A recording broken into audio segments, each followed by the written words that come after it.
send us wisdom, guidance, and understanding in this meeting. I hope everyone came with open hearts and minds to express the things that are challenging our community so we can be a greater Tallahassee and the best Tallahassee we need to be, and surrounding areas. Let us pray. Father, we give your name praise, honor, and glory. We thank you for this time. We thank you for the leadership of Commissioner Proctor and also Chairman Matlow that will bring us together as this community and make it greater.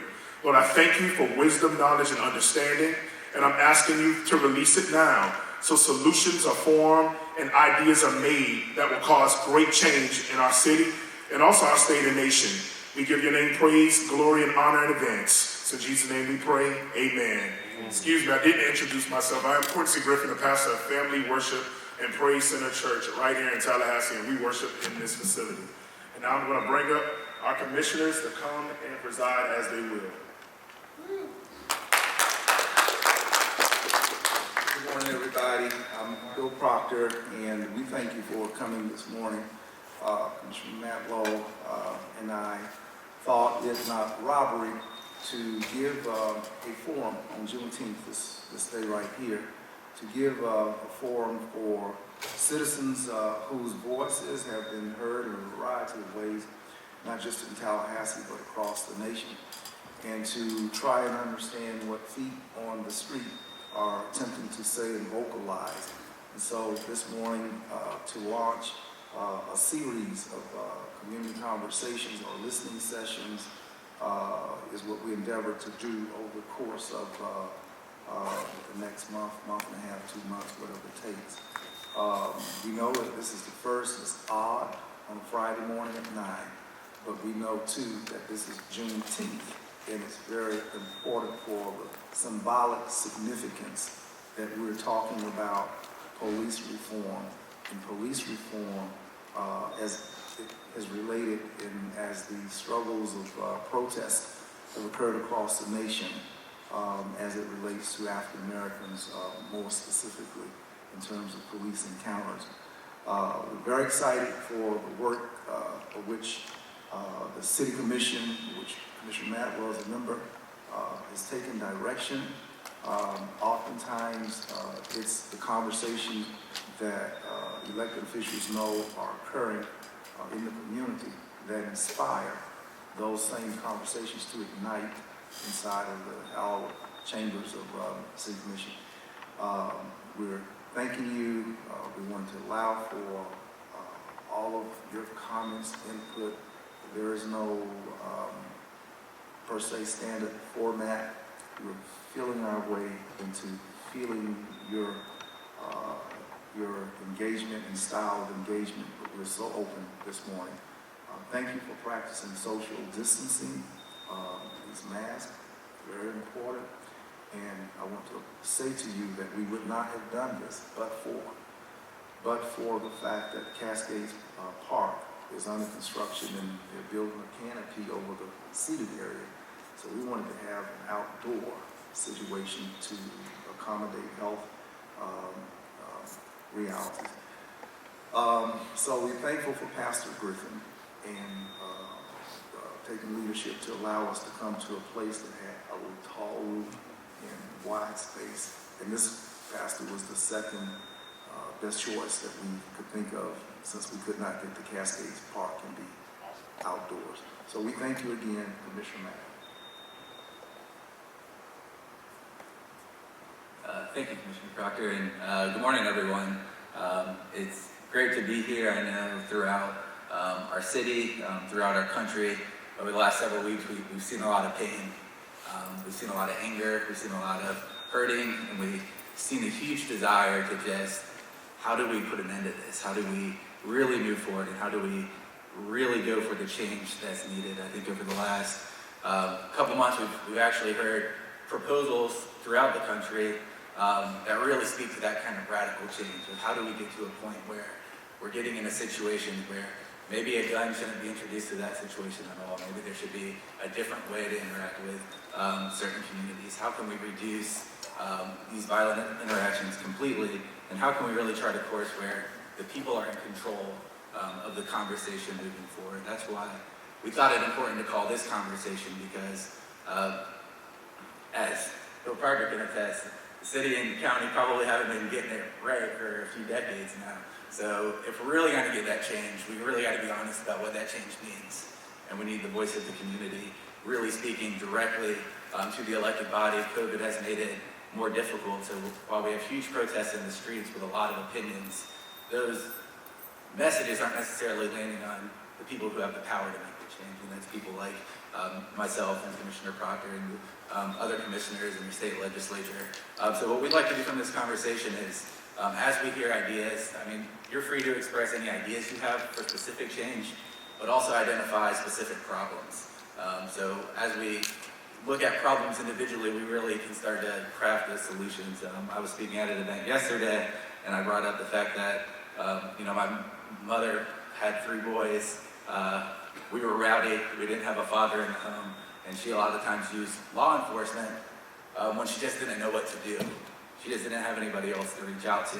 And those interactions with, an officer coming with a gun, that's a totally different situation than having a father or a neighbor or somebody who can lend a helping hand. So when we start to look at, I think some of those situations where law enforcement may not be the best answer to come into a certain conversation, we like to have that conversation, and we also like to, talk more about accountability. What are we doing right? What can we do better?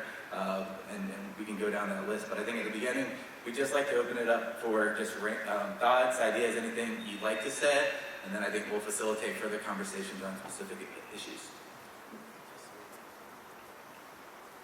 Thank you, Commissioner. Let me just say that on this issue of police reform, while county, city, local commissioners, this is probably the first time in our nation that we have seen so many municipalities and jurisdictions take up this issue. I mean, from coast to coast and sea to shining sea, there is a universal cry, and we want to be to make sure that our voices are captured and conveyed to those who can make a difference. First and foremost, neither Jeremy nor I take that the city or the county commissions are the ultimate body of anything. We think the people are. We think that the people's input should be factored into any policy decisions that occur with reform of policing efforts. The spirit of policing, I think, when the officer comes and the mother calls, are the boys immediately deemed criminals are a threat to society? What is the mindset when you cross Gain Street and come to police? Are you there to enforce the law? And when you cross I-10 on the north side, are you there to defend property and to protect citizens' lives? What is the mentality, and is the mentality of policing actually the same? We also believe that while the city is contemplating these measures, we have the right as people to look at what the city does. We're hopeful that what we compile will be shared and will be offered as a final analysis to our city commission. If in fact our city commission, whatever they adopt, if we want to adopt more, we as citizens can initiate for the ballot measures that can be adopted by citizen vote. So never feel powerless that we just can't because Commissioner Matlow and his colleagues are. But I think in a time like this, many people, many commissions, many communities are very open. We have to take advantage of this opening. This moment has not occurred before in our community.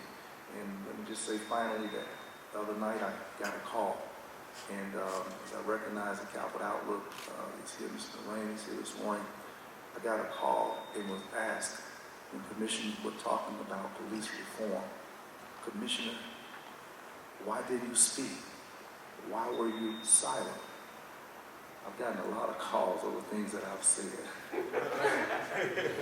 But I got a telephone call from a local newspaper over why didn't I say and what was up. And I never got a chance to call back to that reporter. But the truth is, conversations that were being talked about, I talked about so long ago and so often, and no one ever chimes in. So I really did not know that these issues of police reform and excessive force and what happens to black people encountering poor people encountering the law, I had never heard my colleagues talk about it.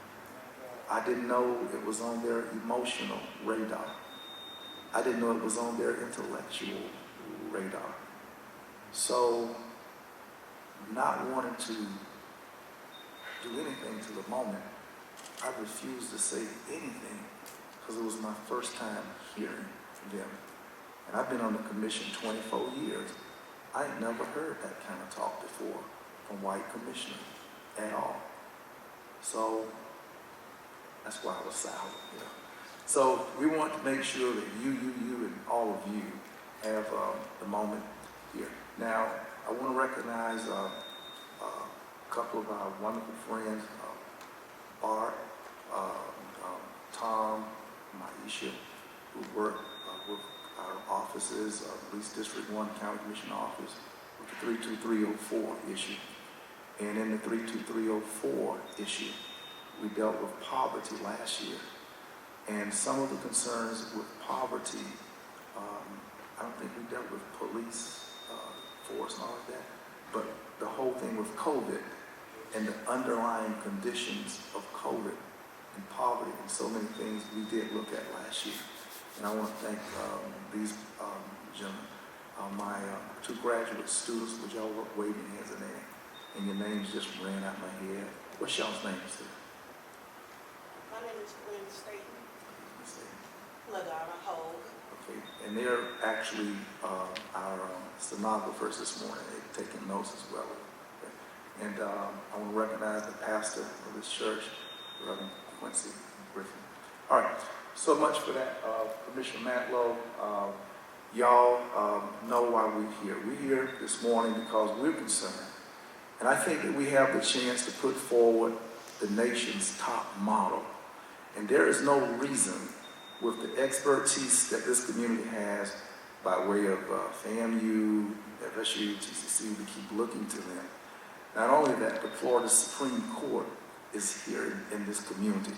There are so many pieces here in Tallahassee that if they are engaged, we ought to come forward with the top modeled police reform in the nation. We just ought to be there. We may not get that reform vote from a county commission. We may not get that from a city commission. But there is nothing that stops we the people from compiling and coming up with a composite of what looks like police reform for the 21st century. Okay? So we hope to publish a manual and a report to this community of what we believe reflects the tone, the elements for conduct, the spirit, as well as the actualities of rights and what people know that they can ask for in the encounter with officers.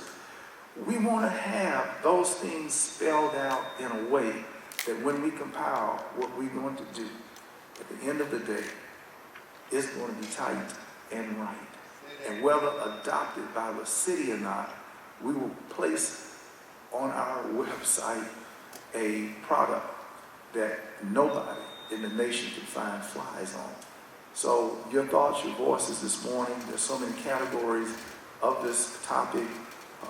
There are so many categories we've talked about, from excessive force to deadly force to training to cultural sensitivity.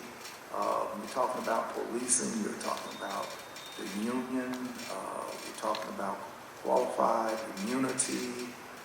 It's just on and on. So to try and make sure today that we're not limiting your thoughts. And what we'd like to do is, first of all, for anyone in this room, if you got a mic, you can talk from where you are, but we want to hear your thoughts. And then we want to come back and try and make sure that we're placing in some category the ideas. And one of the things that Commissioner Matlow and I knew was important to do, everybody don't like to talk. So we have invited and placed our own email addresses before the public and to receive your proposals, your recommendations written, your comments written, but to make sure that you weigh in. So if you don't want to talk, you can still write, and we're receiving all the papers, comments, position statements, which you may have. So it gives any and everybody that chance in our community to compile. And what we want to do is to secure a citizens committee of volunteer folk who are willing to look at the information, the data, the recommendations that we get, and they will put it in the right proper category of training, or is it a, all right. So we open this floor right now for those of you who want to make comment, how we're going to move this thing forward. We're feeling our way because we've never done this before. So forgive us if our forefathers didn't leave us a model, a blueprint of how to go forward. But we want to welcome your voices, your thoughts right out now. All right, Mr. Sims, I see you came in and sat down over there on the deacon seat. And Amen Kona wanted to amen and start us off first, and we receive each other. Amen. Now, we want also to know, while we're talking about social distancing and so forth, we want also for you to, but we know you will, to observe the social timeliness of our commenting and respecting. I'm not here for argument. We're here to hear your thoughts about police reform. Good morning. Good morning. Good morning. Now y'all know I'm from the loud crew. But I'm telling you this morning that I am so blessed to see you here this morning. Because this tells me that this is not a black problem. This is not a Tallahassee problem. This is an American problem. And we have the power to change it. We have the power. And I want to thank the two most black commissioners in our community. I said two. I didn't say one, I said two. Jerry Matlow is sometimes blacker than me. Now that ain't what he say on the dais.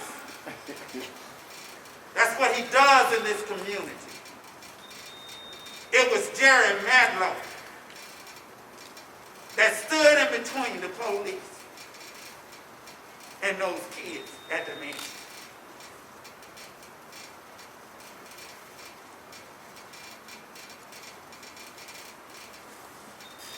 It was Jerry Matlow that sounded the warning that this is not the police chief that the community wanted. It was Jerry Matlow. Y'all tired of me saying his name, but I'm going to say it today.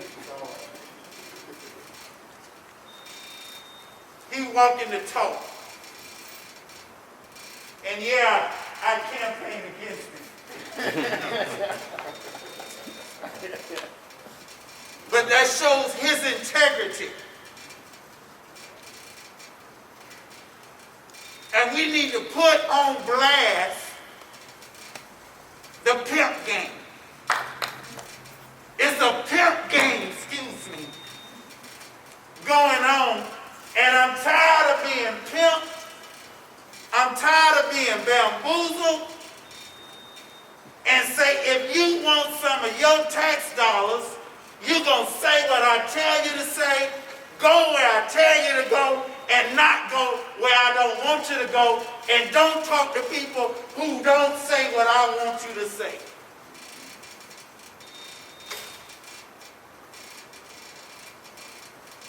I don't know how many more days I got, but I do know Tony McDay days are over. I don't know how my health is going to last, but I do know that 12-year-old boy who's down there in Sheen's, he ain't out there because he was running the streets, people. He was doing what his mama told him to do.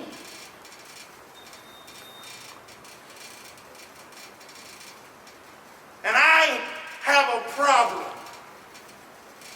because a man in Atlanta, Georgia, on Friday got shot by the police. Sunday morning, I knew his name. I seen the videotapes.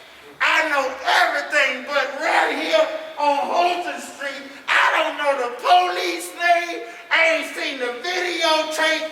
Why is that? Is not Tallahassee a part of the United States? Don't that boy deserve better? Don't he? Don't he? My last point.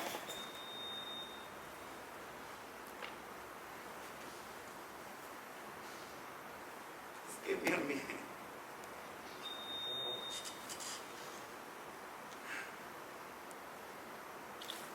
We don't have a law enforcement problem here in Tallahassee. We got a TPD problem. We got a TPD problem. We don't have a law enforcement problem. And I advise every one of you, especially if you black, when you get in trouble, you better call the sheriff department and don't call TPD. TPD stands for Tallahassee Political Department. It stands for Tallahassee Political Department. How? Explain to me. For the first time in Reconstruction, we got more blacks in color on our city commission, but we went through bar two highly qualified black chiefs to get one, and they don't like me to say it, who shot a black child in the head. And we supposed to take it. Pastors, don't let them pimp you. They ain't gonna pimp me. You ain't gonna tell me when to speak, and you ain't gonna tell me how to speak. As long as my brother Jerry Matlow up there, I ain't worried about it. And as long as Sheriff Walt McNeil is the sheriff of our county, I ain't worried about it. As long as Andy Thomas is the public defender, because Bart ain't got no money. And I ain't ashamed to tell you I'm poor. But just because I'm poor, don't mean I don't have a voice. Thank you. Thank you. Thank you. Thank you. And I want y'all to talk today. Ain't no 3-minute limit. Ain't no bully dogs up in here today. You are the boss. You tell them, if it ain't right, it's your truth. You tell it your way. And I love y'all. It ain't nothing you can do about it. Thank you. All right, we thank you all. There are others who's going to follow that. Deacon Sims will come in and set the tone. I don't know how you follow. Yes, ma'am. Okay,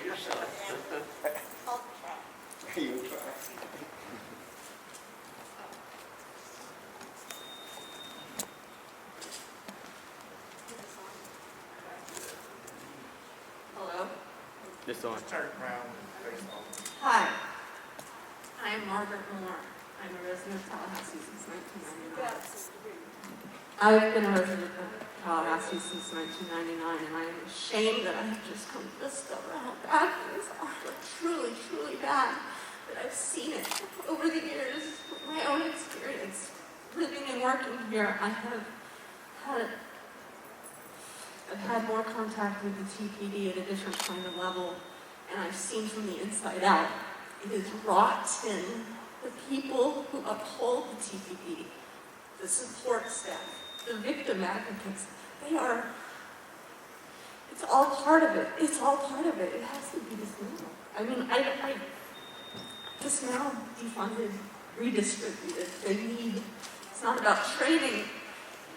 They look at people like they're animals, like they're criminals. They look for that, they see it, they go after it. That's what they're trained to do. It's how they look at people. I had a conversation with an officer on a ride along, and he pointed someone out to me. It was obviously a poor black man sitting at the gas station. And I'm a social worker.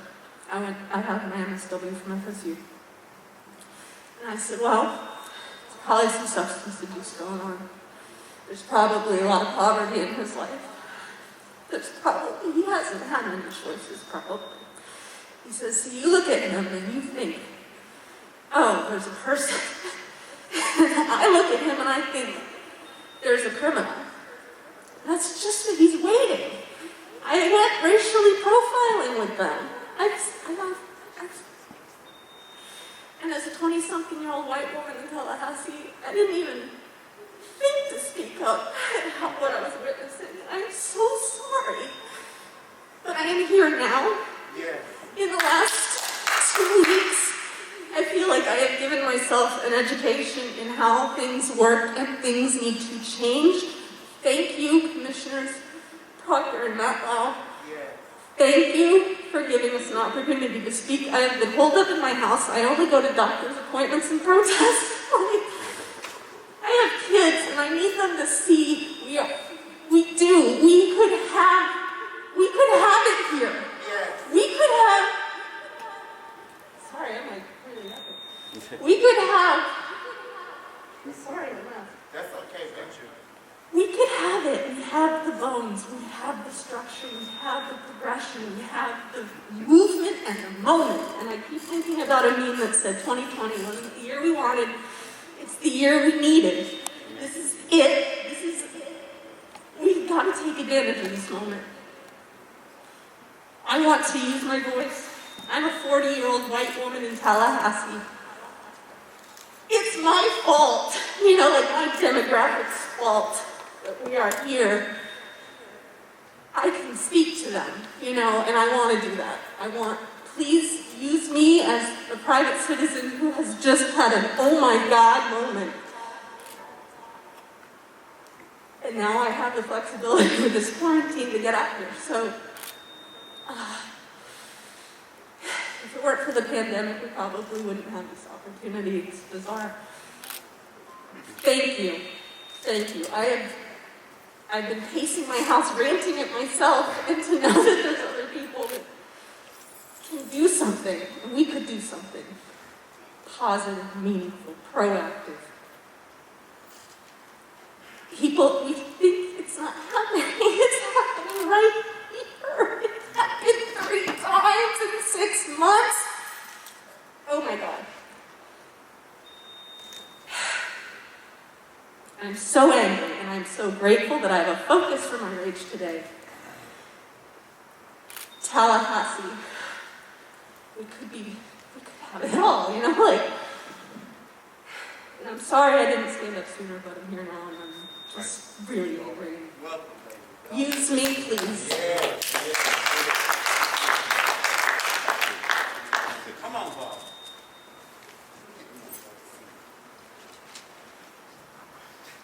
Good morning. Preach, brother. No, I'm not a preacher stand. See?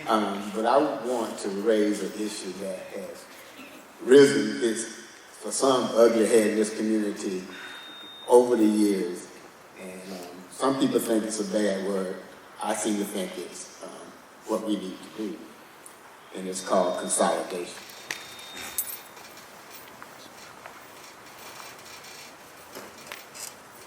Good morning. My name is Whitfield Leland. Good morning. My name is Whitfield Leland. I wear a lot of hats in this community, but I am one of the members of Link Up, which is a program designed to bridge the gap within the community. We've been in the community for 5 years. I started the roundtable maybe 3 weeks ago. 3 weeks ago, which is a networking group of people of the community coming together and making decisions for that community. So, and I'm everybody's friend when they call me in the community. But as someone who has experienced police brutality, experienced racism, My God. right in the hands of our sheriff department, in the hands of our Department of Corrections.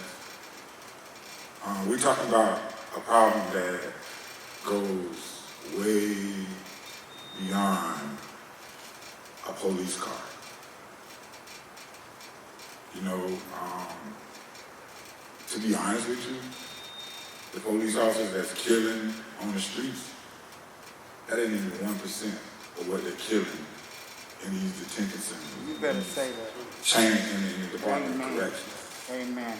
You can kill a body physically, but what about the mental?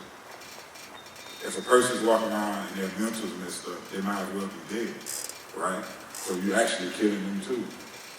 I think we need to focus on policing, but we also need to focus on how policing become policers. Half of these people, let me take that back. 98% of the officers that we have policing us have just never been in a confrontation. Never.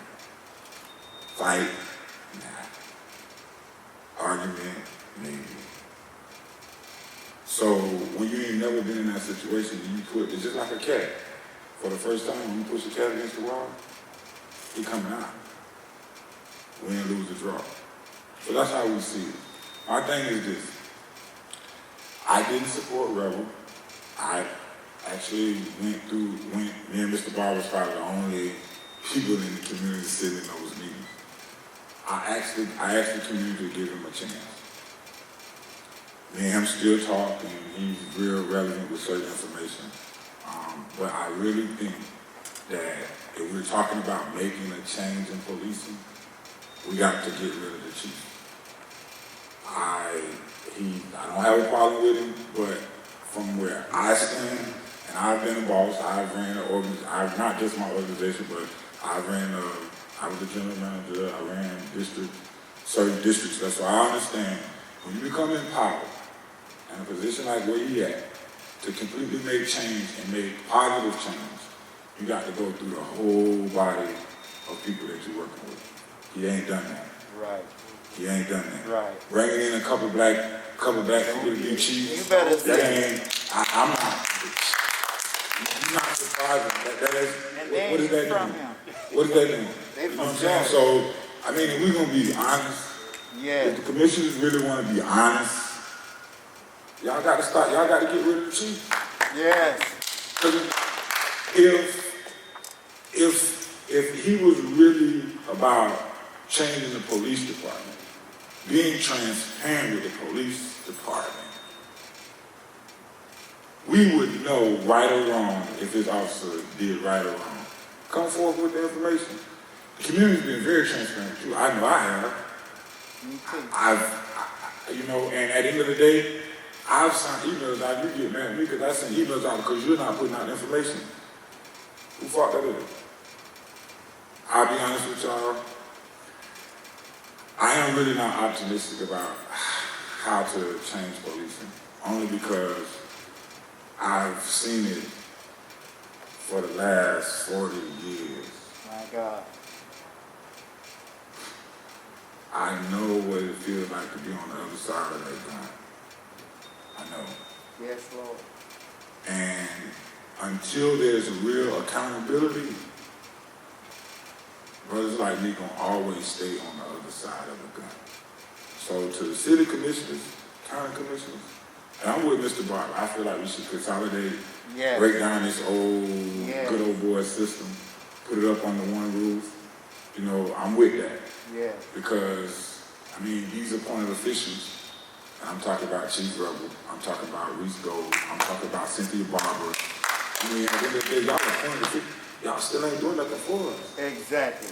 So, my thing is this, and I've said this on Facebook, it amazes me that we got 3 black committee officials. You don't Yes, need but 3 votes to push anything. Right. Why is the black community still in the state that it is in? Right. That's my question. And until we change that, how can you possibly think you're gonna be able to change the police department? I'm just being, I mean, we talking about, we really want to talk, like, we can talk about what they're doing, we can talk about how they're doing it, but to really make change, man, I mean, the commissioners, they do it. I mean, they hear us, they know what's going on. These type of meetings really shouldn't even be happening because they should be doing their job. Now, don't get me wrong, hold on. Don't talk about Matlow. Now listen, Don't talk about my brother. I tip my hat out to him. Yes, sir. I have to. We met him, 5 years ago, Link Up started, you know, and I can honestly say, if I text him, You gonna call it? if I call him, Yes, sir. I get a response. I'm talking about same day. Yes, sir. It may not be, I can't catch him, and if I can't catch him, I call his assistant. They own it. They on. It's, like I said, please be wise for who you vote for this coming election. And the policing talk, I mean, I'm only here out of respect for my community, but until we change how the top is ran, you ain't gonna change the police department. Exactly. That's just being honest. So those are my thoughts and my words. If y'all need me, my name is Hope Bubba Leland. So that's what everybody knows about Hope Bubba. So y'all already know. Yeah. Oh, so that's Hubba Bubba. This Hope Bubba. So yes, What's your first name? Whitfield Lee. So those are my thoughts. I mean, at the end of the day, but don't get it twisted. I am here. I'm willing to try whatever we as a community feel is best for us. But I'm always gonna be honest with y'all, you know. And at the end of the day, it got to start from the top. And I'm only saying this because I see how the top run, and I was all the way at the bottom at one point. You know, use of force is serious. I've been in situations where I've been gassed in a cell. I've been in situations where I've been beat, starved. So it's not just out here. It got to start from, to be honest, this is the perfect time. This is the movement. At the end of the day, I see a lot of white people here. Listen, I thank y'all. I thank y'all because at the end of the day, it's been a long time since, because our voice really, until y'all start doing y'all thing, everybody got attention. Yeah. You know what I'm saying? And my son, godmother's wife, she was my 6th grade teacher, so I know it's good white people out here. Yes, it is. You know, but it is some crazy white people too. Just like black people, you know what I'm saying? So when we come together like this, man, it really do something to me because most of my people think that it's no good white people, you know, and to see all us in here that really do something to me, so I thank y'all, you know, and I'm praying that, you know, we continue to see this bond so, you know, the community can see it and we can come together as one. Thank you. Thank you, Hubba Bubba. I just wanted to, there's a conversation that's kind of organically started in the room, and that's leadership of law enforcement. We've heard one solution, consolidation that was proposed. I wanted to speak to what you just said so everybody kind of knows what options are on the table and how our city operates. So at the top of city government, there's 5 city commissioners. we essentially have 5 employees. The one that people are most concerned about is the city manager. That's the only city employee that the city commission hires and fires. A year ago, I recommended we terminate him. That's still been my position, just because I don't think the level of competence is there. And this is just one issue, but issues across the city. So that's really what's in our authority. So when we speak to the police chief, we're prohibited by city charter of making recommendations for hiring and firing in that position. So there are proposals that are circulating. One is to have an independent citizens board actually appoint the chief. That most likely would take some sort of charter change or a ballot amendment. And then another option that's been circulating is that make the city police chief an appointed official that is accountable directly to your city commission. So I just wanted to, as we have the conversations, put out the different things that have been proposed, so we really understand the structure. But I mean, from my position, at the end of the day, it does stop at your elected officials and changing. And if the city's not operating the way it should, that's the position to take action. Who hires and fires the chief then? The city manager. And we hire and fire him. Correct. So what do we got to do? What's happening? Why won't he step aside in this moment? Why won't $235,000 a year. $296. How do I get my feet under his? We're gonna have to kill him. Like, what do we do Under the city manager or the chief? to get rid of the city manager so that we have higher firepower over the chief with this manager? That's ridiculous. Am I wrong? Like, I'm new to this. I'm new. You know. So yeah, so I mean the process would What be I get out of the paper? to Oh, get a God. new city I know. manager or a new head executive of the city. Yeah. It would take three of your city commissioners Okay, who do we getting on need? board with that. Who do we need? We need new commissioners, All because right, he so ain't I'm gonna. voting for Jack. What's next? We need new commissioners, Okay. because he was the only commissioner I want to know what I can do. that gave him a rating of 1.4. The rest of the commissioners, except for Mayor Pro Tem Diane Cox, she gave him a 4.6. The rest of them gave him, the mayor thought he was the best thing since sliced bread and gave him a 5. So the mayor don't see no room for improvement for Reese. Okay. Elaine Bryant don't see no room in improvement for Reese. And then let me throw this in just to let y'all know, to keep the flavor in the room. When Jerry Matlow went up there and gave him a 1.4, what did they do? They did the pimp game and sent a preacher up there to admonish this man for giving him a 1.4. All righty? So let's keep it real. So it's more than one knee on our neck. It's some black knees on our neck too. And so now here's another thing, Mr. Matlow, that an option that I want to follow up with Deacon Kenneth Bob with this consolidation. God bless the dead, Larry Campbell, many years ago, and Commissioner Proctor would know this, he came up with consolidation. And I fought against it. Why did I fight against it then? Because we had a police chief called Walt McNeil who had credibility in this community.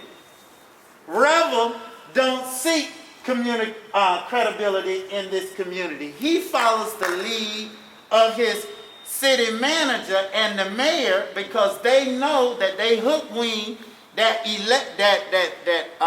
selection process, so he indebted to them. And before he can make a decision, he got to go ask Cynthia, Cynthia got to go ask Reese, Reese got to go ask the mayor, and then the mayor would come back to Reese, and then Reese go back to Cynthia. I called them yesterday to have a conversation with the chief. You know what I got? An appointment for June 26th for a telephone call. But now ask one of them favorite preachers that's at every one of their press conference that's standing up there on that stage, how fast do they get relief? That child that got shot in the head, they done gave him all that money, and nobody going to help that child. But they buy a Mercedes-Benz. I want a Benz. Anybody else in here want a Benz? All right then. Thank you, Stanley. I'm sorry I get on that road there, mister. But talk about consolidation, because you didn't talk about consolidating the government as an option. The entire government, yeah. I mean, not the entire government, just law enforcement. Yeah, Mr. Barber, and I just want to clarify, Bill and I aren't here to offer solutions that work out the end game right now, but we do want to hear the problems, hear solutions of yours, and then collectively the body can decide how to move forward. We're not here to say we think this is the best path to go. We just want to let our expertise know what we know about the inner workings. You know, we're here to offer that, but we're not here to drive the conversation to one solution or the other. His comment. Oh, And, pardon? Mr. Leland made the comment about the police chief bringing forward information, and which Commissioner Matlow and I are aware of, but oftentimes citizens are not aware, that the Police Benevolent Association, the city's chief, is bound by a contract structured by the police union, and disclosing the amount of transparency,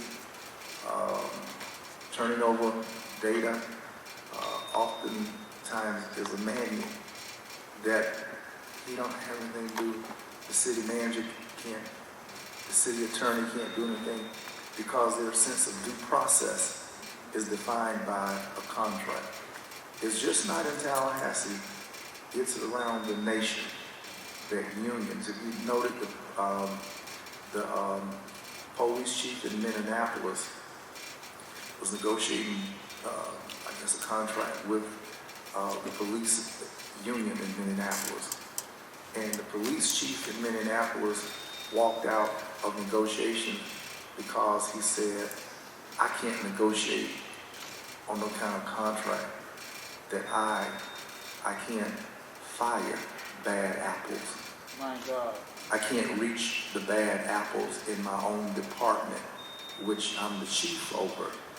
And if you have 18 or 19 transgressions or charges, allegations from the community, but the union's contract that protects the quote official conduct of police, or which regards all conduct of police as being official in their line of duty.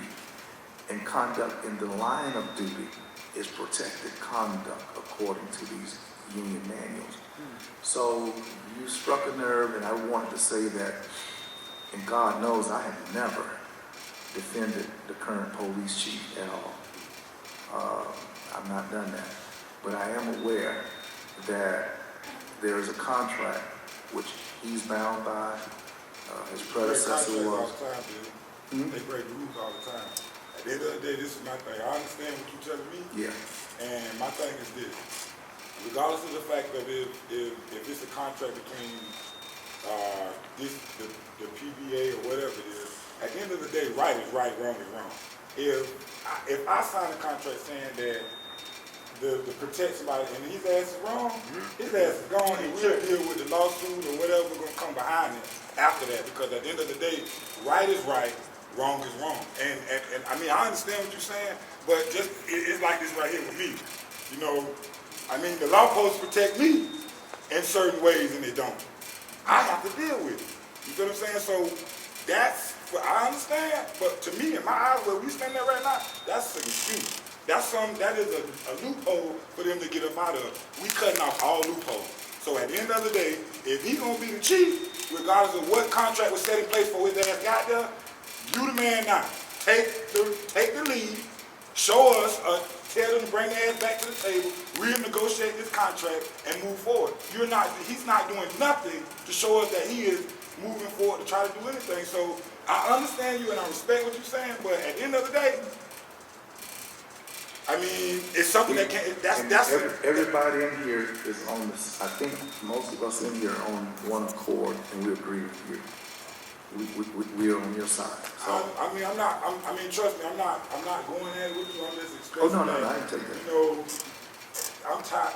We understand it. Yeah, And at that's- the end of the day, bro, I mean, that's the shit camera hanging on. That's the shit rubber hanging on. Because we letting them hang on that shit, we can't get nowhere. Oh, excuse me, language, but. Yeah, we want to make sure that we're contextually, tonally correct. And we were hoping to get out to Cascades Park. And I apologize that progress is underway there. And we find ourselves down here in God's house. But one of the things about the Lord, He's open to everybody, whosoever. And God listens to all of us. Thank you. We're very much on the same page. We say things a little bit different. Yes, sir. I'm not sure I'm on the same page, and I may say something a little different. Go ahead, brother.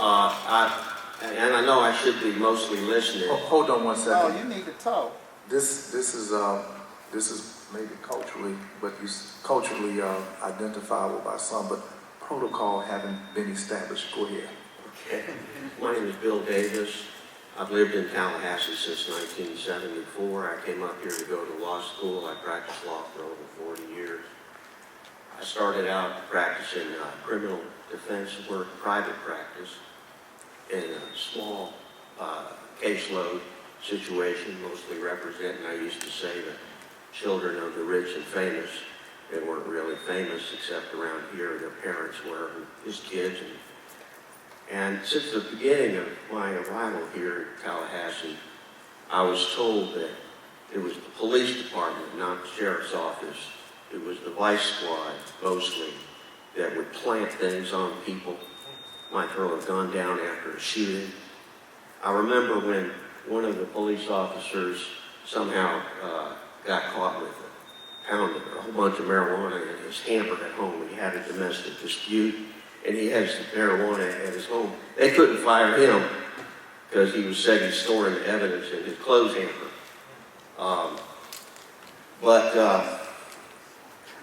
I just want to say that there's a few things that we haven't talked about, and one of them is the state attorney's office. Hold on, I gotta stand up. Well, you better preach nowadays. I want to talk about the state attorney's office.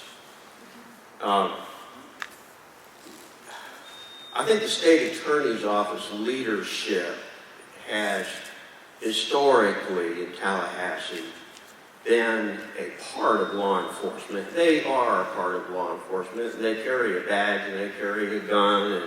But I mean culturally, even Willie Meggs was a police officer, went to law school and came out to be an assistant prosecutor, and he prosecuted people his entire life. He also did a lot of favors for some establishment people of all races and got support. But you might remember, I remembered that number 9 on the football team, Peter Warwick. I remember the chant, Peter Warwick, shoplifting a couple $100, $100 with somebody else doing $100. Well, he put them together to make it a felony so they couldn't play football. That was Willie Meggs. I don't think they'd be doing that, well, anyway. So the current state attorney was raised up professionally under Willie Meggs. He was his top assistant and he was known as a very tough prosecutor. His father, of course, was a sheriff, so he grew up in law enforcement.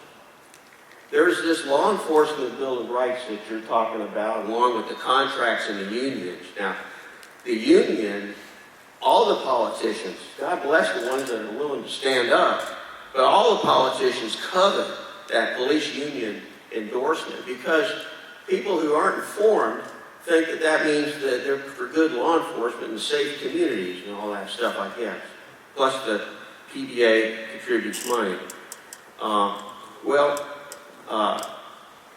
With this Bill of Rights, I want to have an idea for taking care of that problem with the city, and I want to share in a minute.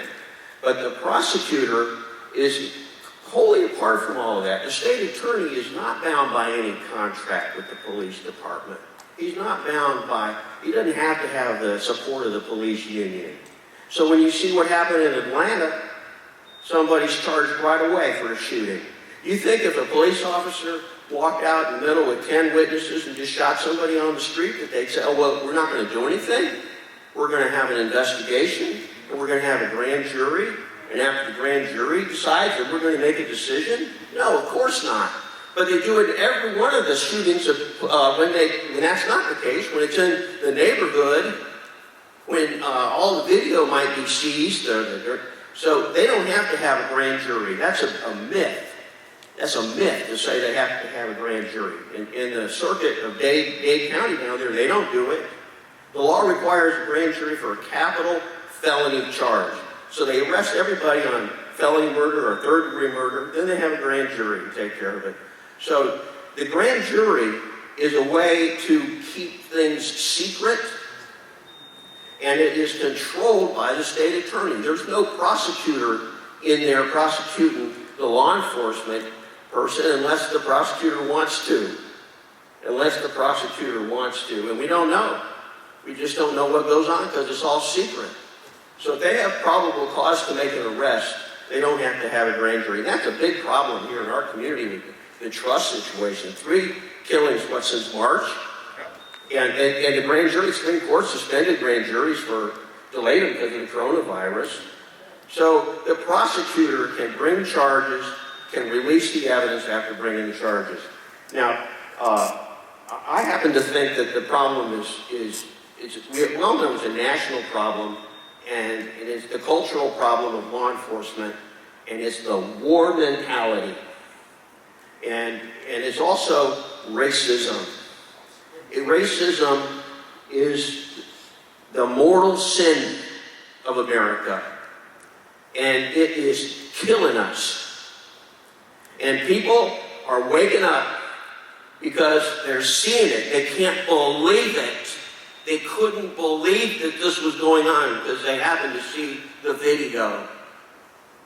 And so I say, seize the time, say the extreme thing, don't worry about offending somebody. Yeah. So I'm going to say this, defund the police. Defund them. Now what does that mean? It means that you take a bunch of their money away from them, and it's not under the contract anymore. It's not a police operation anymore. We're sorry. We're not going to have a war on crime. We're going to have a campaign against crime. And we're going to base it in the neighborhood. It is not going to be sworn law enforcement officers doing everything. And so that's one way that you can get around your problems with the union and the contract, is by taking some things that are now done by the police and putting them with more appropriate people who have the police at their disposal if they need them. So that's an idea. Another thing is the Citizens Committee. You need to have some kind of oversight. And I was sitting over here reading a case that the city attorney said means you can't give your Citizens Review Committee subpoena power.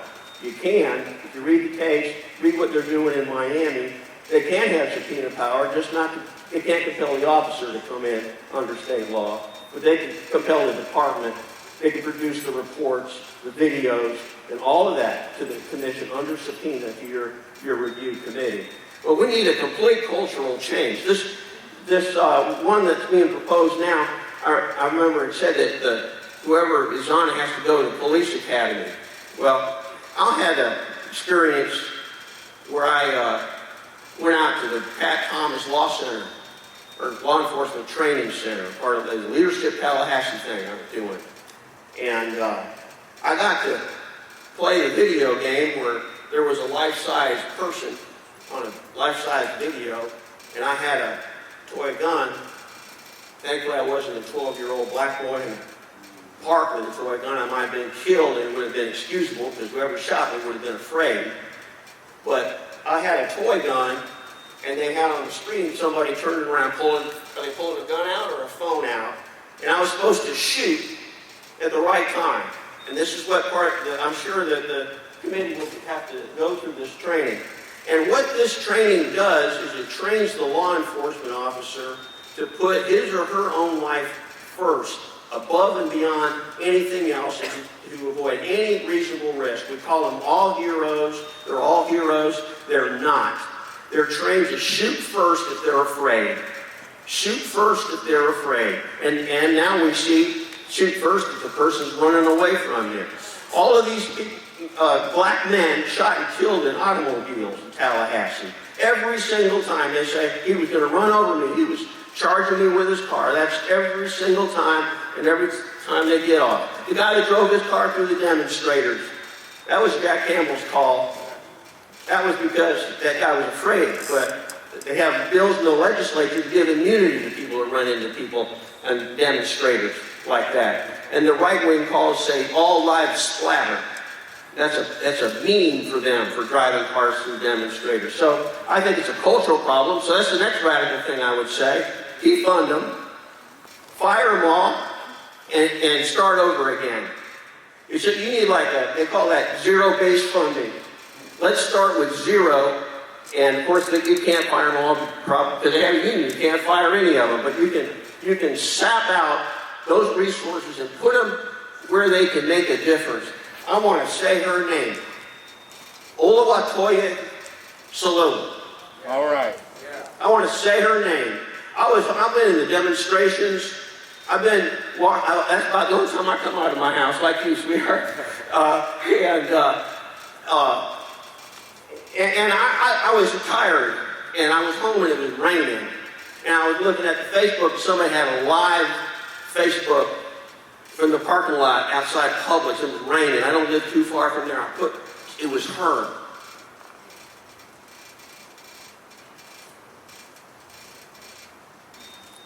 I put my jacket on, and I went down there and I got soaking wet. And then I followed around the police department and heard her talk.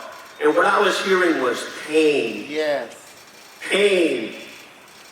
This community, the black community, the kids are screaming with pain. And if it's not dealt with now, it's going to be exploding again, and it's going to explode again. And so that's why we have our government to deal with it in a way that's going to make a change so it doesn't come back again. And it's got to be radical change as much as you can do it, and when the law's in the way, the law needs to change. So I say defund them, start again, and by that I mean get your social workers and others together and create forces of a different sort that aren't bitter and angry people looking for a job where they can boss people around and carry a nightstick and a gun, which some of them are. And okay, so Somebody else say I'm going to stop now. Let somebody else say something. I thought I was long-winded. Thank you. He's a lawyer. You know how lawyers There you go, baby. Yeah. This is my dog. Okay, cool. So I don't know your name, but I totally agree with what you said about how angry we are and how tired we are. And a lot of the negative talk in here is not helping us.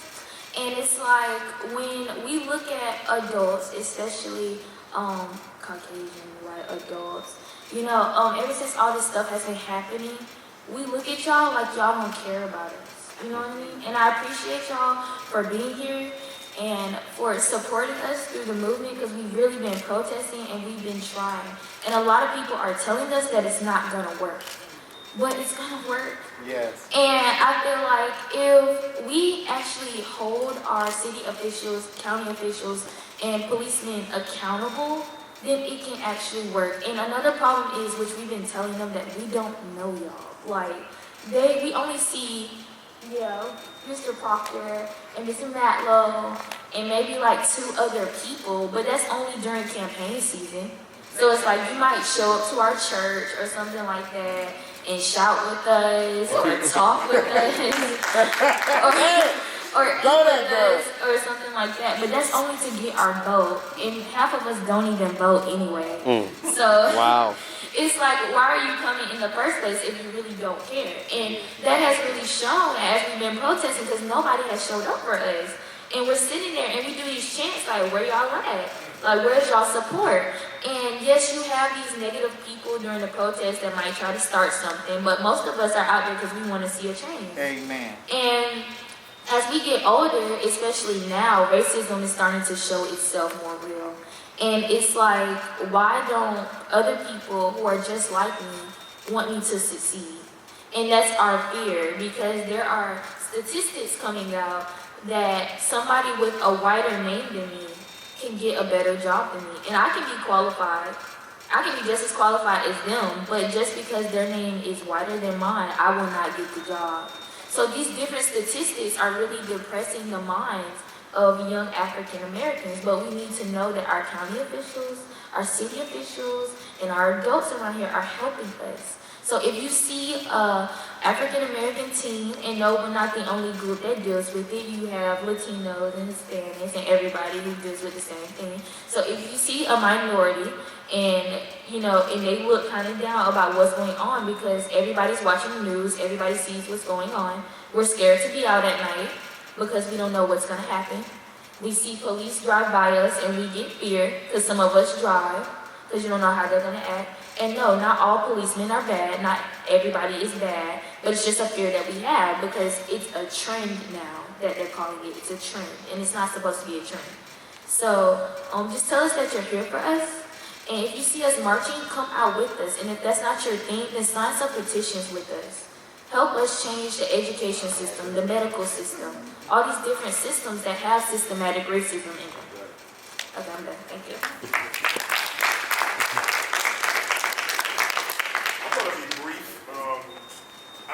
I was listening to Katrina Turgeson when she got up and talked, and she was just talking about how to come in a manner where people will receive you. And I totally agree with that. I see that it's a major trust issue that's pretty much been broken, or the spirit of trust has been broken in our city with our law enforcement. And so the only way to win trust is to have transparency. My God. So without no transparency, we can't expect the citizens to just open their hearts and be open to whatever they want to do. And so, I can go back and talk about some of the things that we talked about that have been covered up, things that have been brushed under the rug. We talked about even the protests where, the people got ran into by a car, but nothing happened. We got a lot of things that have happened, and a lot of things that have been happening behind closed doors. What I'm asking today is, how can we start transparency so we can begin a relationship with trust with our police department? One thing that's on my mind is we're talking about police reform for the future. We're talking about how we can fix things. But I can't for the life of me think that nothing is being done right now. Like, what is happening now? What is happening with our police department from, the city manager on down to say, hey, this is what we have to do within our force so we don't have another casualty, we don't have another death right now before the reform comes. So my question is it possible that they can be transparent and show us what tactics are they working on that we can see, that we can read and say, hey, even though this may not be what we want in 2 weeks or 2 months or 6 months, what is taking place right now that we can at least say, hey, they're being transparent and they're working on something or they're implementing something. I think it needs to be something on the table that we can look at and we can read and we can say this is tangible. And I know, it's hard because we don't have trust right now. But I believe that would at least be a first step to say, hey, we're moving in one direction. And you can't speak for the majority. They can show or they can demonstrate. I know we talked about the things that Obama, I think the 8 things that he had, and they're saying that they're working on it. Well, what does that look like? How does that look in our community? How does that look with our police department? Again, I know it takes time. I believe, again, they were saying that, we got to work with who we have right now sometimes for a period. But for this period, I think it would be great for us to be able to see visually what's being worked on. And it needs to be printed. It needs to be something that's public. It needs to be something that is on radio stations. It needs to be something that's printed out that they can pass out to the community centers. This is what our police department is working on right now. Whether they hate them or not, I believe it needs to be some due diligence from them to the community so we can build trust. Question, what they're going to point to is their policy on excessive force and hot pursuit. They have policies in place. They just don't adhere to it. Right. They're there. Right. They're there. If you want to read them, you can read them. Right. I think you're totally right. Because I think what I'm saying is they have their policy, but it hadn't worked. No. So what now, since everything is going on, okay, now we gotta look at our policies not working. What are we doing? What are they doing now? And if they're doing nothing and just saying we have our policy, then we have a major But my problem. brother, what we're saying is, they say the policy worked for them. That's all they're concerned about. Right. They're not concerned that it's not working for us. They feel as if this policy protects them. And that's why these young people out here are saying nobody is coming for us. And in the words of Muhammad Ali said you got 10,000 good officers and you got 1,000 bad officers. And these 1,000 bad snakes are trying to come at me. Am I to sit here and hope that these other 9,000 snakes gather up around me and protect me from these 1,000 that's coming? When they ain't coming? That's what's the problem. What that young girl said right there is that you only listen to us. And then what this brother is saying, here in Tallahassee, we don't get real answers. We get staging. And we're tired of staging. We don't need no stage. Thank you, Stanley. I just wanted to speak directly to that as far as what we've seen. The chief put out a letter this week. I'm not sure if he's made it public. I'll post it to my Facebook of what they're working on actively. The two changes that have come to mind that I remember from it were they were going to put officer reports of disciplinary records public facing on the website, and then we put an end to a controversial technique called the thigh lock, which was being trained at TPD, which was essentially a restraint that involved having a knee on somebody's head or face, and they ended that technique. But those are the two things that I'm aware of, but I'll put that out. If you're asking specifically, what are they actually working on, that's the body of information we've gotten back so far. That's where I'm coming from, and I understand what you're saying, because it is still staging. They still gonna tell us what we want to hear, but I still need to hear, what is it? What are the changes? What are the things beyond what y'all been doing for the last 18 years? Now that this thing has hit the fan, because it's stank and it's hit the fan, who now is saying we gotta stop this? Right. So at least we can read and say, well, y'all saying, so we can hold people accountable and say, y'all said y'all wasn't gonna do this anymore. But I'm just hurt by the lack of transparency with our police department and from our municipality period. And it just has to start with some type of, give me some type of change that y'all willing to make, and be transparent and bold about it. Good morning, everyone. My name is Brian Wyatt, and I just want to take a few moments before I actually cut out. I got to leave a little early to talk about a few words that start with P. And the first one I want to talk about is perspective. And I appreciate everyone who's come up here. I appreciate the commissioners for facilitating this event so we can talk about the first one of my favorites is perspective. And I want to share a little bit more about myself so you can kind of understand my perspective before I tell you about the remaining two.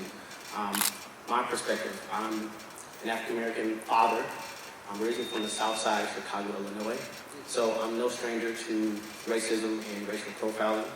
I went to an all-white high school, private Catholic school, on an affordable action scholarship. And from there, that's where I had my first encounter with actual racism amongst my student peers, from bullying to getting my books checked. And then from there, I went to college in central Illinois in the cornfields.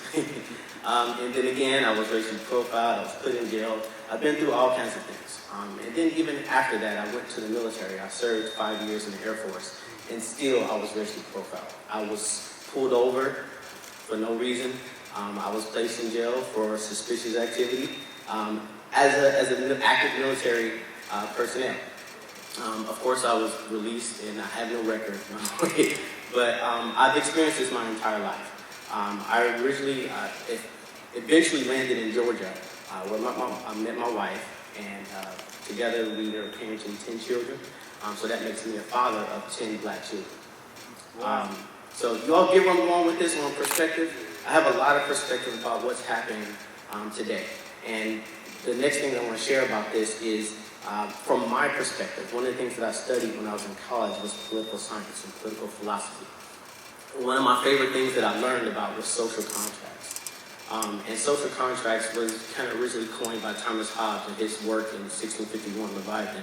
And by that social contract, you basically have two options, right? You can abide by certain laws that everybody agrees to, which we might consider our Constitution. It might be the state and city laws. Or you can return to a state of nature where it's every man for himself, right? And if you break one contract, you're by default leaning back toward the other. And I feel like that's where we're transitioning right now. For every life that is lost unjustly due to racism and profiling, a contract is broken. A contract is broken. That's why everyone is so angry. And I wish I could stand up here and tell you that I'm angry, but right now I'm mostly scared. I'm not scared for myself. My God. I'm scared for my children. Yes. Because this doesn't get better. Chances are that out of the 10, I will lose at least 2. Can any of you sitting up here as parents know that all the odds are against you and your children right now? Yes. And feel confident about what's happening there? I don't feel confident, and so I'm scared more than anything. And that leads me to the next P, right? Which is presence. I don't know what you believe, but I believe in the presence of God. And He's been with me my entire life. My mother, my father, my family, and nothing comforts me more than presence. So when it comes to reform in our government and in policing, it starts with presence. And I appreciate Ada so much for bringing this up because her perspective led right to it, right? We don't know you. We don't know you. Right. You don't come to our neighborhoods. Right. We're scared of you by default because of what's happening. So our natural behavior is going to be acting out of fear because that's the perspective that we have been trained to have because of what's happening. So there has to be some reform about presence. I've seen lots of reforms around the country about having community policing, where the police gets more involved in community activities, comes and pays visits, not for law enforcement, not to respond, but just to have a presence and say, hey, I want you to know me. I want you to know who I am and that I care about you. Because right now, Asia doesn't feel it. Do you feel it? Do you feel like you're cared for? That's the basis of a contract. You have to be present to fulfill that social contract. And in some cases, when responding to certain cases, the police doesn't need to be present. You could send out a social worker instead of a police officer. So this might be an opportunity to bring out some procurement opportunities for social workers to respond to some cases that are not emergency. Because there's no reason to bring a gun and baton and nightstick to something that could be resolved by mediation. And then lastly, is purpose. Why are you here? Why are there only 40 people here? What was the purpose of this event? What's the purpose of the police? And if you cannot redefine that and reform that, then you need to have them take a step back. Even if it's to defund them or reallocate those funds to social work, reallocate those funds to community action community or centers, reallocate those funds to community programming that's going to help mitigate poverty in low-income areas in order to help prevent crime. Because if people aren't angry, they have less reasons to commit a crime.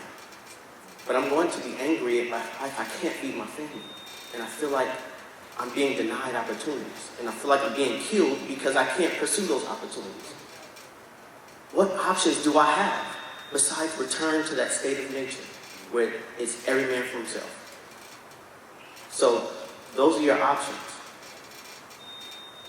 Perspective, which is why we're here today, for you to get perspectives. Presence, find a way to be more present in our community. And purpose, do it with intention and heart-centeredness, not to check a box for a political campaign. Thank you for your time. Can I say something real quick? Hey, I have asked them, and what he said is bringing the funds, and Jeremy will tell you, I have allocated for the longest that if we don't put money in the community to develop, because the resources are there, they just don't use the money. I've been there, the same thing Brian just said, I've asked for the last 5 years, and they have just looked at me like I was crazy. But now look at the situation we in. You know what what I'm saying? And moving forward, that I'm with Brian. We got to allocate. I'm with defunding and putting the money and resources where it needs to be, but I don't think we ain't out here asking for it. Meeting after meeting, emails after emails. You know, but I say this on my Facebook page all the time. I can't do it by myself. A room of 40 people can't do it by us. We need members. Thank you. All right, so I'm going to give you a completely different perspective due to my experiences and my job. That was my professor. I'm a professor at family field psychology. I have degrees in both political science and psychology on a production company. Those things are all important. I'm listening to everything everybody's saying, and I've always listened over the years, and I've always thought, what is the best thing you can do? Here's the thing. This meeting is a time for you to really vent your emotions. What nobody asked was, how long is the contract with the union going? And then two, why aren't you in on that meeting? Here's the issue with that. Don't sit on the meeting if you don't understand. I have students and friends that are both law enforcement. How many of y'all have done ride-alongs? The first ride-along I did, I ran into the issue you did. The guy we pulled over, he's like, oh man, we're gonna go to Waffle House, because he had a high school student with him. He's like, we're gonna pull this guy right here, because his taillight's out, and we're gonna go to Waffle House. We're like, all right, and he was a sheriff. We pull the guy over, he jumps out, he always pull me. He turns and does this. And we're like, hey, this is not, they were shot him if it was this time. This was a decade or 2 decades ago. The guy's like, hey man, your taillight's out. He's like, you always does it. He turns this and does it again. And I'm like, as a high school student, like, he turns around one more time. I'm now afraid. I'm just a ride along. We're not even supposed to do anything. That was the first call. He did that 3 times before he realized we tell him, your taillight's out. He's like, oh, my bad, I'm sorry, I'll get it fixed. Second thing, the second call before he can even get to the Waffle House, he was like, I need you to tackle this guy because he's using his wife. I'm gonna try to go at him, he's gonna run out the back door and tackle him. This is a ride along. Like, I'm interning, like, I'm in high school. He's like, oh, you football team, you're a big dude. I need you to tackle him. He's like, because it's just me and you. Now, I see things through police officers' eyes. Now, here's the other part. I've been pulled 28 times in 1 month. Anybody else got that one? From Appalachian to the federal prison on Appalachian, right there at Park, I got pulled 3 times by 3 different agencies in 1 drive. TPD pulled me, hey, tell us, he's like, here's the summons, just get it fixed. Ernie Carson, cool, drive. 100 yards, whoop, whoop, sheriff. Your tail lights out. I'm like, dude, I just got pulled by TPD down the street. He's like, for real? I was like, yeah, here's the summons. He's like, okay, cool, go on. Drive another 100 yards, whoop, whoop, trooper. I jumped out the car like, hey, why y'all keep pulling me? He's like, what? You're the 3rd agency to pull me in a quarter mile. He's like, you're a kid. Here's the summons, call the sheriff. He was like, you got pulled by 3 different people. Here's the car. And 28 times, I was in a Ford Taurus, the #1 trafficking car. I had to find that out from police officers. I've seen at least 20 plus shootings because I own a production company, I run concerts. When you say defund the police officers department, this is what they're gonna do. They won't show up. I've had somebody break in my house 45 minutes for me to get there. Don't know what the guy is broke in. I know he has a gun. I don't know where he is. You ever waited 45 minutes for the police officers? That's now. The fund them, they won't show up. In Atlanta, they walked out. Everybody was afraid. Watch all the videos. I watched all the videos of the incidents. Watch how many times people are being attacked and they look at the police department, break it up. They're like, y'all hate us. They just sit there and look. Y'all said y'all don't want us here. Now you want us to save you? It's a 2-part, and don't take it the wrong way. What I'm saying is, you have to look at what's the correct solution, but to see the solution, you have to see every part. We're all looking at it from one side. That's great, it's been done a million times, they never got nowhere. When you go to sit in on the meeting, and when they tell you how long the contract's in place, when you go in, the union's sole job is to protect the police department, like they said. That's their sole job. They only worry about them because they're the ones going out. If you want to go out there, you'll understand. That's why I say everybody do 1 ride along, so you can get an understanding of their job. So when you go to argue, you have a legitimate understanding of what they go through. Same thing, anybody works in nursing or hospitals with COVID. When they tell you you got to go to a job where there's a virus, and by the way, we don't have enough masks, so you got to reuse masks. But you have no choice. For those that have jobs like that, when you try to argue for your job, it's totally different. So when they talk about the union and the contract, when you go and find out when this contract is, nobody goes to those meetings. and they talk about it, they tell you when it's time to actually write the policy, it's because no one can understand it. Yeah. And nobody wants to do the work because you have a life, a family, and that time. So what I'm saying is, don't just say your emotions, go out and understand all aspects. And then go, when they have these real meetings where you actually vote and write the policies, what to do then. And then here's my contribution to this is a 6-month evaluation on all officers mentally.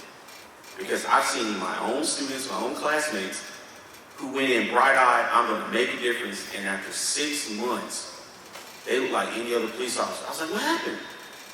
They were like, all they do is shake their heads like, I've seen this. I've experienced this. So the job itself on top of the culture, and for anybody that understands police culture, this is a whole different area. They have their own culture that they live up to. That you saw the officer saying this badge is clean, it's not stained. That's a culture thing. They're taught that for police officers, you're this special person. Now you tell them they aren't special. They've lost track of their sole job is to protect the community.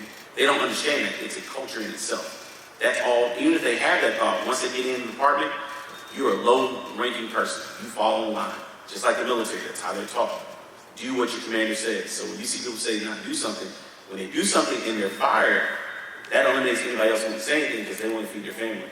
But it's that way because the contract is set that way. The union's designed. We don't buck the system because it's all for one for all. Anybody breaks the system, the whole contract degrades.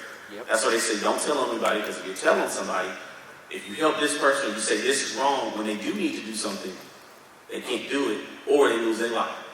Officers don't even tell you how many of them get shot. They don't want anybody to know because they said once you know that, like I saw one officer transfer here, he said he came from Cincinnati. I was like, oh, your life is great. He's like, yeah, he said you'll pull somebody for a traffic citation and people will snipe you from buildings. Anybody else have a job like that? So when you say things that all the police are going to look at you like, you have no idea what we do. They don't even care to listen to you. And none of us care to listen to them, which means nothing will actually change. The policies won't get written, and nobody's going to show up for the policies because they don't understand it. And they're going to rant and rave, but in reality, when it's time to actually write the policies, you have to understand what it is. So my main thing is, you'll ride along, understand it. That way you can come up with the idea that might work to appease both. Because every time I see a police officer lights, I get terrified. And I'm very comfortable with police officers. I know most of them, I've been there, I've seen it, but I've been cool. And by the way, the officer that I rode with was the first officer to pull a gun on me. Wow. You know what that's like? The officer you're interning with pulled me coming back from, I don't drink, I don't smoke with and stuff. And I was basically sleep driving. And I woke up like, oh, lights. I pulled over, and he's coming in with 2 flashlights. I'm like, why's he got 2 flashlights? I was like, oh, that's his Glock. And he says, my name's like, Peace, is that you? I was like, yeah, man, why's your gun out? He's like, I've been behind you for like 40 minutes with my lights on. He's like, are you drunk? I'm like, dude, I don't drink. You know I don't do any stuff. The one guy I rode with is the first person to pull a gun on me. I've lost count since then, simply because of the job. But what I'm saying is, understand all sides. Because only when you understand all sides can you actually do something about the policy. And when they tell you when the meetings are to show up to vote on this, actually show up to that meeting.